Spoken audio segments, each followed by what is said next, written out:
Шариғатымызда Алла Тағала кісі өлтіруді харам етті. Бұл туралы Ниса сүресінің 93-ші аятында айтады. Кім бір мүмінді қастықпен не өлтіретін болса, оның жазасы ішінде мәңгілікке қалатын тозақ болады дейді. Пайғамбар саллаллаху бұған қатысты мұсылмандық сипатты айтады. Мұсылмандық сипат, егер бір мұсылман адам өзге бір мұсылман бауырына қолымен де, тілімен де көп тыңдай берме оларды. Зиян келтірмейтін адам. Адасып кетесің.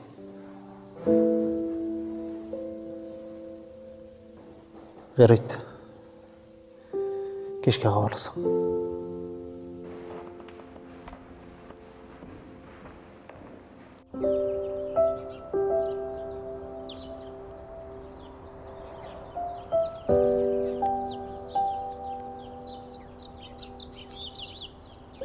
Пайғамбар айтады, достың ең жақсысы сен оны көрген кезде ақырет есіңе салатын дос дейді.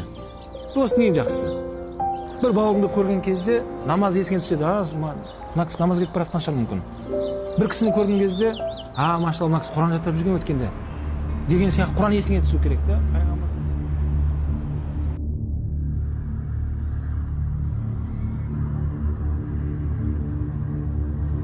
Субханалла. Жүрістерін қарашы.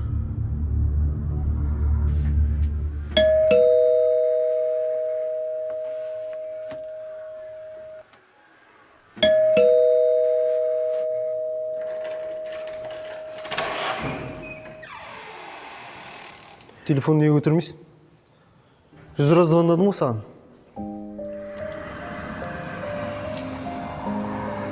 Дайынсың ба? Ойымдама, бәрі жақсы болады. Бастысы бізге тез қимылдау керек.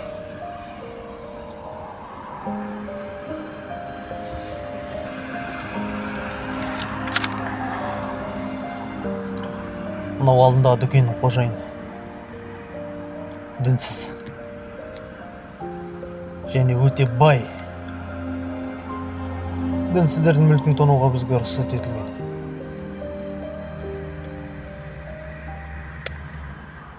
Оған күмәнің болмасын. Түсіндің бе?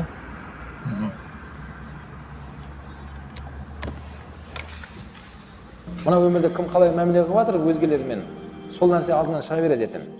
Былайша айтқан кезде алдыңызда тастап кетіп жатыр. Уақыт сағат келген кезде соны тек көріп кете бересің. Зұлымдық болып жатыр ма, саған біреу зұлымдық қылады. Біреуді ренжіттің бе, дәл содан қайтпаса да біреу сенге ренжітіп кетеді. Бірақ түсінбейсің, ренжітіп жатыр, мына кісі маған не болды маған деп. Ол қайдан келді десең, ананы ренжіткесін де уақытысында. Оңдырай, тез өтіңдер. Міне қожайын. Кеттік. Тез.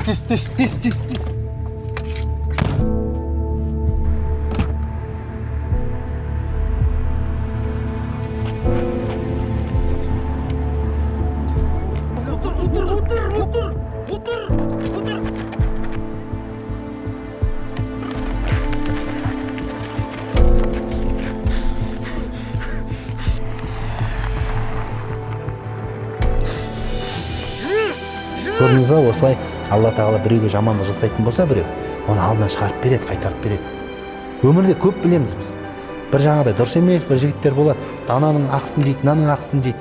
Кейіннен барып қарайтын болсаң, солардың өмірін бір жағдай мүлдем жетіспеген жағдайда болады. Не, мысалы үшін Алла Тағала оларды бір ауруға душар етеді, немесе ортада бір жексұрын болып кетеді, қайыршы болып кетеді. Әйтеуір сондай бір жағдайға ұшырайды ол.